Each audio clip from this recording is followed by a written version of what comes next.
സാധാരണഗതിയിൽ exit poll ഫലങ്ങളിൽ വിശ്വസിക്കുന്ന ഒരാളല്ല ഞാൻ.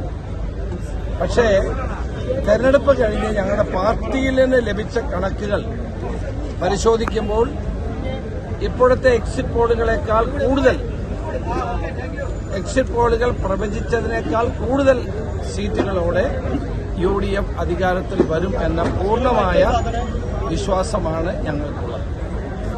ഇന്ന് ഇടതുപക്ഷ ജനാധിപത്യ മുന്നണിയുടെ 10 വർഷത്തെ ദുർഭരണം ജനങ്ങൾ മടുത്തിരിക്കുന്നു.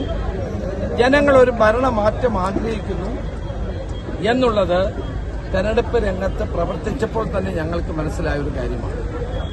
തെരഞ്ഞെടുപ്പ് കഴിഞ്ഞപ്പോൾ അത് കുറെ കൂടി വ്യക്തമായി. അപ്പോൾ ജനങ്ങൾ ഒരു പുതിയ ഗവൺമെന്റ് ആഗ്രഹിക്കുന്നു, ജനങ്ങൾ ഒരു രാഷ്ട്രീയ മാറ്റം ആഗ്രഹിക്കുന്നു, ജനങ്ങൾ ഒരു ഭരണമാറ്റം ആഗ്രഹിക്കുന്നു. അതിനനുസരിച്ചുള്ള ഒരു വോട്ടെടുപ്പാണ് കേരളത്തിൽ നടന്നത്. അതുകൊണ്ട് കേരളത്തിൽ 4-ാം തീയതി വോട്ടെണ്ണിക്കഴിഞ്ഞാൽ ഉണ്ടാകാൻ പോകുന്നത് കേരളത്തിൽ UDFന്റെ ഒരു ഭരണത്തിനുള്ള വഴിയാണ് തുറക്കുന്നത്. അതാണ് എനിക്ക് എക്സിറ്റ് പോളുകളെ പറ്റി പറയാനുള്ളത്. ഇന്നിപ്പോൾ ആവശ്യം UDF ഭരണം വരുമെന്നുള്ളതാണ് ഏറ്റവും പ്രധാനപ്പെട്ട കാര്യം. ആ ഭരണം വരാൻ വേണ്ടിയാണ് കേരളത്തിലെ ജനങ്ങൾ വോട്ട് ചെയ്തത്. അവരെ നിരാശപ്പെടുത്തുന്ന ഒരു വാക്കും എന്റെ ഭാഗത്തും ഉണ്ടാവില്ല. പരിക്കുകളെ ഇനി പേടിക്കേണ്ട.